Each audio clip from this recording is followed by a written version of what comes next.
नमस्कार. आज आपण एका होमिओपॅथिक टेक्स्टमधून एक भन्नाट व्यक्तिचित्र उलगडणार आहोत. त्याचं नाव आहे बरायटा कार्बोनिका. चला तर मग बघूया काय आहे हे. आता हा प्रश्न ऐकून थोडं विचित्र वाटेल नाही का? कुठे एक लहान विसरभोळं मूल आणि कुठे एक थकलेली भविष्याच्या चिंतेनं ग्रासलेली वृद्ध व्यक्ती. या दोघांमध्ये असं काय साम्य असू शकतं? ह्याच प्रश्नाच्या उत्तराच्या शोधात आपण पुढे जाणार आहोत.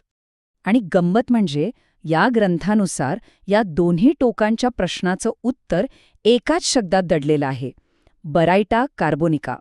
चला तर मग बघूया हे नाव कसं एक संपूर्ण मानसिक आणि शारीरिक व्यक्तिमत्व रेखाटतं. पण थांबा, पुढे जाण्याआधी एक संकल्पना समजून घेणं खूप महत्वाचं आहे.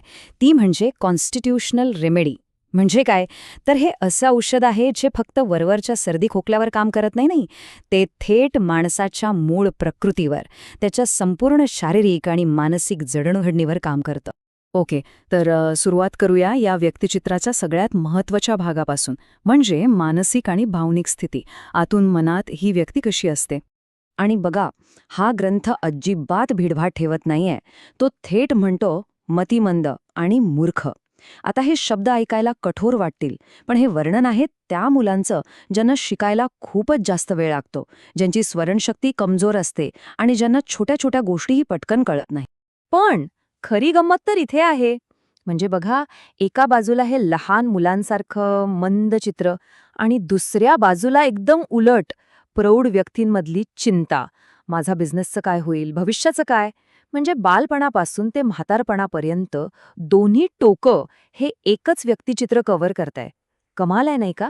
आणि या चिंता कशा प्रकारच्या आहेत? तर स्वतःवर बिलकुल विश्वास नाही, अनोळखी लोकांशी बोलायची भीती वाटते, किंबहुना ते नकोच वाटतात. सतत डोक्यात एकच विचार की लोक आपल्यावर हसतायत, आपली चेष्टा करतायत. आणि भावनांचा तर काय, पूर्ण गोंधळ. हसण्यासारख्या गोष्टीवर एकदम गंभीर चेहरा होतो आणि अगदी क्षुल्लक कारणावरून लहान मुलांसारखं रडायला येतं.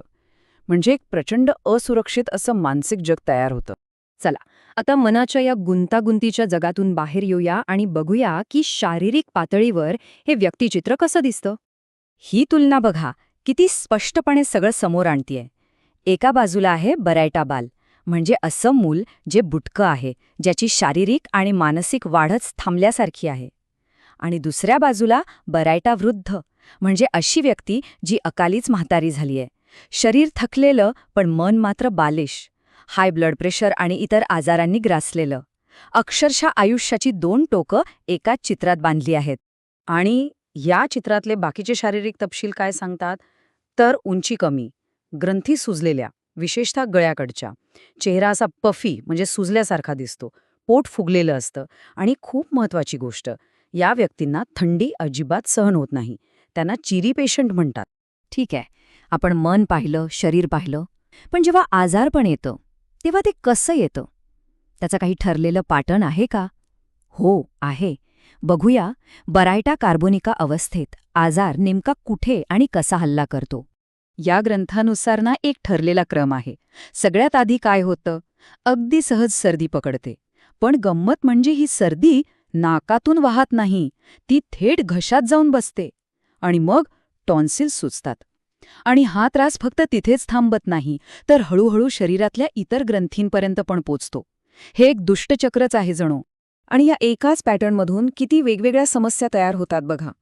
साध्या ग्रंथी सुजण्यापासून ते अगदी तरुण वयात टक्कल पडण्यापर्यंत. एवढंच नाही तर अॅन्युरिझम, हाय बीपी आणि मूळव्याधीसारख्या गंभीर तक्रारींचाही यात उल्लेख सापडतो. तर मग आत्तापर्यंत आपण जे वेगवेगळे तुकडे पाहिलेत, मनाचे, शरीराचे, आजारपणाचे, ते सगळे एकत्र जोडून एक पूर्ण चित्र तयार करूया. बघूया हे संपूर्ण व्यक्तिचित्र शेवटी दिसतं कसं. तर थोडक्यात सांगायचं झालं तर बरायटा कार्बोनिका म्हणजे काय?